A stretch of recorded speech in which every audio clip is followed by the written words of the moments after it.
ಇದ್ದೇ ಮಾಮ್ ಇಲ್ಲೊಂದು ಕೋಇನ್ಸಿಡೆನ್ಸ್ ಇದೆ. ಎಷ್ಟು ಜನ ಇದನ್ನ ನೋಟಿಸ್ ಮಾಡಿದ್ರೋ ಮಾಡ್ಲಿಲ್ವೋ ಗೊತ್ತಿಲ್ಲ. ಈ ಕಡೆಯಿಂದ ಪಂಜಾಬ್ ಕಿಂಗ್ಸ್ ಕ್ವಾಲಿಫೈ ಆಗ್ತಿದ್ದಂಗೆ ಫೈನಲ್ಸ್ಗೆ RCB ಮುಂಚೆನೆ ಕ್ವಾಲಿಫೈ ಆಗಿತ್ತು. ಇವಾಗ ಇವ್ರು ಎಂಟ್ರಿ ಕೊಡ್ತಾ ಇದ್ದಾಗಿರೋ ನನಗೆ ಪಟ್ಟಾನಂಗೆ ಫ್ಲಾಶ್ ಆಗಿದ್ದೆ ಗುರು ಅವನಜ್ಜಿ. ಇದು ಗುರು ಕೋಇನ್ಸಿಡೆನ್ಸ್ ಅಂತ ಅಂದ್ರೆ 1 ವರ್ಷ ಆಗಿಲ್ಲ ಗುರು, 1 ವರ್ಷ ಆಗಿಲ್ಲ. ಏನ್ ಕೋಇನ್ಸಿಡೆನ್ಸ್ ಅಂತ ಅಂದ್ರೆ ಸಯ್ಯದ್ ಮುಸ್ತಾಕ್ ಅಲಿ ಟೂರ್ನಮೆಂಟು ಕೆಲವೇ ತಿಂಗಳುಗಳಾಗಿದೆ, ಇನ್ನ 1 ವರ್ಷನೂ ಕೂಡ ಆಗಿಲ್ಲ. ಆಗಲೇ ಮತ್ತೊಂದು ಫೈನಲ್ಸ್ ಆಡೋದಕ್ಕೆ ಬರ್ತಾ ಇದ್ರೆ ಶ್ರೇಯಸ್ ಅಯ್ಯರ್ ಅಂಡ್ ರಜತ್ ಪತಿದಾರ್. ಈ ಕಡೆಯಿಂದ ಮಧ್ಯಪ್ರದೇಶ್ ಕ್ಯಾಪ್ಟನ್ಸಿನ ನಿಭಾಯಿಸಿದಂತ ರಜತ್ ಪತಿದಾರ್ ಫೈನಲ್ಗೆ ಕರ್ಕೊಂಡ್ಬಂದು ಬಿಟ್ಟಿದ್ರು, ಸೋತ್ರು ಫೈನಲ್ ಅಲ್ಲಿ ಮಧ್ಯಪ್ರದೇಶ್ ಅವರು. ಮುಂಬೈನ ಕ್ಯಾಪ್ಟನ್ಸಿ ನಿಭಾಯಿಸಿದಂತ ಶ್ರೇಯಸ್ ಅಯ್ಯರ್ ಫೈನಲ್ ಅಲ್ಲಿ ಗೆದ್ರು. So coincidence, level of coincidence ನೋಡಿ ಯಾವ ತರ ಇದೆ ಅಂತ. ಅದು ಕೂಡ T20 ಟೂರ್ನಮೆಂಟೇ, ಇಂಡಿಯಾದಲ್ಲಿ ಅತಿ ದೊಡ್ಡ T20 ಟೂರ್ನಮೆಂಟ್ ಅಂತ ಹೇಳ್ಬೋದು, ಅಂದ್ರೆ ಡೊಮೆಸ್ಟಿಕ್ ಅಂತ ಬಂದಾಗ. ಅದಾದ್ಮೇಲೆ ಇದು ನೋಡಿ the level of consistency by 2 captains ಹಿಂಗಿದೆ ಅಂತ.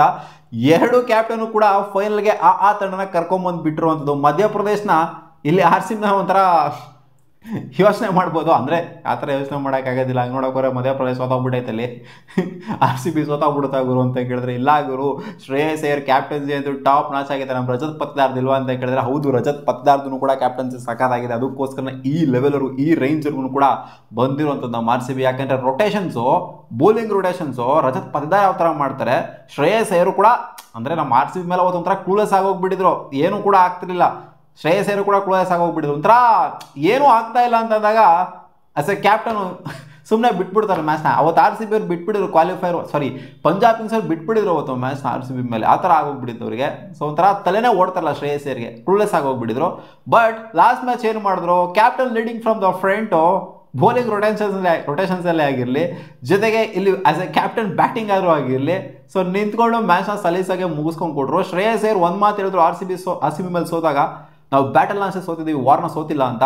ಸೊ ಆ್ಯಂಡ್ ಪ್ರೂವ್ ಮಾಡಿ ತೋರಿಸಿದ್ರು ಬಂದ್ಬಿಟ್ಟು ನೆಕ್ಸ್ಟ್ ಮ್ಯಾಚು, ಎಲ್ಲಾಗರೋ ಬರ್ತೀವಿ ಕೊಡ್ತೀವಿ ಅಂತ. ಆ್ಯಂಡ್ ಇಲ್ಲಿ ಉದಾಹರಣೆಗಳು ಸಿಕ್ಕಾಪಟ್ಟೆ ಸಲ ಇದೆ ಗುರು. ಕ್ವಾಲಿಫೈಯರ್ 1 ಗೆದ್ಬಿಟ್ಟು ಡೈರೆಕ್ಟಾಗಿ ಕ್ವಾಲಿಫೈ ಆಗಿರುವಂಥ ಟೀಮ್ಗಳು ಮತ್ತೆ ಸೆಕೆಂಡ್ ಪೊಸಿಷನಿಂದ ಕ್ವಾಲಿಫೈಯರ್ 1 ಆಡ್ಕೊಂಡು ಬಂದಂಥ, ಕ್ವಾಲಿಫೈರ್ 2 ಆಡ್ಕೊಂಡು ಬಂದಂಥ ಟೀಮು ಅಲ್ಲಿ ಫೈನಲ್ಸಲ್ಲಿ ಡೈರೆಕ್ಟಾಗಿ ಕ್ವಾಲಿಫೈ ಆದಂಥ ಟೀಮ್ಗೆ ಹೊಡೆದಿರುವಂಥ ಉದಾಹರಣೆಗಳು ಸಿಕ್ಕಾಪಟ್ಟೆ ಸಲ ಇದ್ದಾವೆ. CSK ಡೈರೆಕ್ಟಾಗಿ ಕ್ವಾಲಿಫೈ ಆಗೋದು, ಮುಂಬೈ ಬಂದ್ಬಿಟ್ಟು ಅಲ್ಲಿಂದೆಲ್ಲ ಕ್ವಾಲಿಫೈ ಆಗ್ಬಿಟ್ಟು CSK ಹೊಡೆಯೋದು. ಸೊ ಈ ಥರ ಎಲ್ಲ ನೋಡಿದ್ದೀವಿ ನಾವು ಸೀನ್ಗಳನ್ನ. ನೆಗೆಟಿವಿಟಿ ತುಂಬಬೇಡ ಗುರು, ಏನು ಬದನೇಕಾಯಿ ಕೋಇನ್ಸಿಡೆನ್ಸು ಹಂಗಾಗುತ್ತೆ ಹಿಂಗಾಗುತ್ತೆ ಆ ಥರ ಎಲ್ಲ ಏನೂ ಇಲ್ಲ ಮಗ. ನಮಗೆ RCBನೇ ಗೆಲ್ಲಬೇಕು, RCBನೇ ಗೆಲ್ಲುತ್ತೆ ಅನ್ನೋ ಭಯಂಕರ ಕಾನ್ಫಿಡೆನ್ಸಲ್ಲಿ ಇದ್ದೀವಿ. ಒಟ್ಟಿನಲ್ಲಿ ಈ ಇಬ್ಬರು ಕ್ಯಾಪ್ಟನ್ಸಿಗಳದ್ದು ದ ಲೆವೆಲ್ ಆಫ್ ಕನ್ಸಿಸ್ಟೆನ್ಸಿ ಯಾವ ಥರ ಇದೆ ಅಂತಂದರೆ, ಅದೇ ಸಯ್ಯದ್ ಮುಸ್ತಾಕ್ ಅಲಿ ಟೂರ್ನಮೆಂಟಲ್ಲೂ ಇಬ್ಬರು ಫೈನಲಿಸ್ಟ್ಗಳು, ಇಲ್ಲೂ ಕೂಡ ಇಬ್ಬರು ಫೈನಲಿಸ್ಟ್ಗಳು ವಿದಿನ್ ಇಯರ್ ಅಂತ ಅಂದಾಗ ಆ ಕ್ಯಾಪ್ಟನ್ಸಿ ಲೆವೆಲ್ ನಾವು ಅರ್ಥ ಮಾಡ್ಕೊಬೇಕು, ಯಾವ ರೇಂಜಿಗೆ ಕ್ಯಾಪ್ಟನ್ಸಿನ ನಿಭಾಯಿಸ್ತಾ ಇದ್ದಾರೆ ಇವರು ಅಂತ. ಹೌದು, ರಜತ್ ಪತಿದಾರ್ ಅಷ್ಟೊಂದು ಫಾರ್ಮಲ್ಲಿ ಇಲ್ಲ, ಆಸ್ ಎ ಪ್ಲೇಯರು ಇಂಡಿವಿಜುವಲು ಅಷ್ಟೊಂದು ಫಾರ್ಮಲ್ಲಿ ಇಲ್ಲ, ಬಟ್ ಕ್ಯಾಪ್ಟನ್ಸಿ ಚೆನ್ನಾಗಿ ನಿಭಾಯಿಸಿದ್ದಾರೆ. ಬಟ್ ಈ ಕಡೆಯಿಂದ ಆಲ್ ಓವರ್ ಫಾರ್ಮ್ನ ನೋಡ್ತು ಅಂದರೆ, ಕ್ಯಾಪ್ಟನ್ಸಿ ನೋಡ್ತು ಅಂದರೆ ಎಲ್ಲ ವಯಸ್ಸನ್ನು ಕೂಡ, ಜೊತೆಗೆ ಆ ಒಂದು ದೃಢವಾದ ನಿರ್ಧಾರ ತಗೊಳ್ಳೋದು, ಜೊತೆಗೆ ಸ್ಟೇಟ್ಮೆಂಟ್ಗಳನ್ನ ಪಾಸ್ ಮಾಡೋದು, ಎಲ್ಲ ವಯಸ್ಸು ನೋಡ್ತು ಅಂದರೆ ಶ್ರೇಯಸ್ ಅಯ್ಯರ್ ಸಿಕ್ಕಾಪಟ್ಟೆ ಅಜ್ಜಿ ಎಲ್ಲ ಹೊರಟೋಗ್ಬಿಟ್ಟಿದ್ದಾರೆ. ಶ್ರೇಯಸ್ ಅಯ್ಯರ್ ಇವಾಗ ಒಳ್ಳೆ ರೆಕಾರ್ಡ್ನ ಇಟ್ಕೊಂಡಿದ್ದಾರೆ ಮಗ, ಒಂದು ಹೊಸ ರೆಕಾರ್ಡ್ನ ಬೇರೆ ಕ್ರಿಯೇಟ್ ಮಾಡಿದರೆ. 3 IPL ಫ್ರಾಂಚೈಸ್ಗಳನ್ನ ಫೈನಲ್ಗೆ ಕರ್ಕೊಂಡು ಹೋದಂಥ ಏಕೈಕ ಕ್ಯಾಪ್ಟನ್ ಆಗ್ತಾರೆ ಶ್ರೇಯಸ್ ಅಯ್ಯರ್. 2020 ಡೆಲ್ಲಿ ಕ್ಯಾಪಿಟಲ್ಸ್ನ ಲಾಸ್ಟ್ ವರ್ಷ KKRನ ಗೆಲ್ಸಿದ್ರು. ಆ್ಯಂಡ್ ಈ ಸಲ ಪಂಜಾಬ್ ಕಿಂಗ್ಸ್ನ. ಸೊ ಪಂಜಾಬ್ ಕಿಂಗ್ಸ್ ಅವರು ಎಷ್ಟು ಖುಷಿಯಾಗಿರ್ತಾರೆ ಅಂತಂದರೆ, ಇಲ್ಲ ಆಗಿರೋ ಪಂತು ಬೇಡ ಗಿಂತು ಬೇಡ, ನಮಗೆ ಇಂಥವ್ರನ್ನ ತಗೊಂಡಿದ್ದಕ್ಕೆ ಸಾರ್ಥಕ ಆಯ್ತು, ಅಷ್ಟು ಕೋಟಿಗೂ ಕೂಡ ಸಾರ್ಥಕ ಆಗೋಯ್ತು. ಆಫ್ಟರ್ ಎಷ್ಟು ಆಲ್ಮೋಸ್ಟ್ 11 ವರ್ಷ ಆದಮೇಲೆ ಫೈನಲ್ಗೆ ಕ್ವಾಲಿಫೈ ಆಗಿರುವಂಥವ್ರು, ಪ್ಲೇ ಆಫ್ಸ್ಗೆ ಕ್ವಾಲಿಫೈ ಆಗ್ತಿರ್ಲಿಲ್ಲ ಅಂಥದ್ದು ಫೈನಲ್ಗೆ ತೊಗೊಂಬಂದು ಕೂರಿಸಿದ್ದಾರೆ ಪಂಜಾಬ್ ಕಿಂಗ್ಸ್ನ ಅಂತ ಅಂದರೆ something special with Shreyas Iyer ಖಂಡಿತ ಅಂತೂ ಇದ್ದೇ ಇದೆ ಮಗ. ಕ್ಯಾಪ್ಟನ್ಸಿ ವೈಸ್ ನೋಡ್ತು ಅಂತಂದ್ರೆ ರೀಸೆಂಟ್ ಆಗಿ ಸಕ್ಸಸ್ ಅಂತ ಬಂದಾಗ ಶ್ರೇಯಸ್ ಅಯ್ಯರ್ ಸಿಕ್ಕಾಪಟ್ಟೆ ಸಖತ್ತಾಗಿ ಪ್ರೂವ್ ಮಾಡ್ಕೊಂಡಿದ್ರೆ, ಅದು KKR ವಿಚಾರದಲ್ಲಿ ಆಗಿರ್ಬೋದು, ಜೊತೆಗೆ ಸಯ್ಯದ್ ಮುಸ್ತಾಕ್ ಅಲಿ ಮುಂಬೈ ವಿಚಾರದಲ್ಲಿ ಆಗಿರ್ಬೋದು, ಜೊತೆಗೆ ಇವಾಗ ಪಂಜಾಬ್ ಕಿಂಗ್ಸ್ಗೆ ಆಡ್ತಿರುವಂಥ ರೀತಿನಾದ್ರೂ ಆಗಿರ್ಬೋದು, ಹೆವಿಯಾಗಿ ಪ್ರೂವ್ ಮಾಡ್ಕೊಂಡಿದ್ರೆ. ಒಂದು ಭಯ ಏನು ಅಂತಂದ್ರೆ, ಇವಾಗ RCBಗೆ ಶ್ರೇಯಸ್ ಅಯ್ಯರ್ ಖಂಡಿತ ಇವಾಗ ಮುಂಬೈ ಕ್ವಾಲಿಫೈ ಆಗೋಗ್ಬಿಟ್ಟಿತ್ತು ಅಂದರೆ RCBಗೆ ಭಯ, ಪಂಜಾಬಿಗೆ ಭಯ ಇಲ್ಲ. ಪಂಜಾಬ್ ಕೊಲ್ಟೆ ಟೀಮು, ಪಂಜಾಬಿಗೆ ಹೊಡೆದ್ಬಿಟ್ಟಿದ್ದು ನಾಯಿ ಹೊಡೆದಂಗೆ ಓವರ್ ಕಾನ್ಫಿಡೆನ್ಸಲ್ಲಿ ಬರುವಂಥದ್ದು.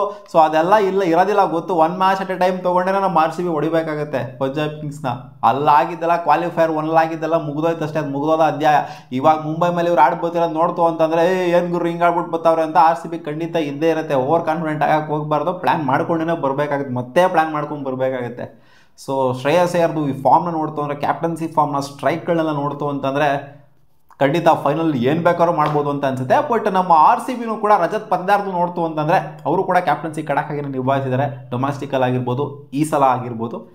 ನೋಡೋಣ ಏನಾಗುತ್ತೆ ಅಂತ. ಒಟ್ಟಿನಲ್ಲಿ ಅದೇ ಆ ಥರ ಸಯಾದ್ ಮುಸ್ತಾಕಲ್ಲಿ ಆಗಬಾರ್ದು ಅಷ್ಟೇ ನಮಗೆ.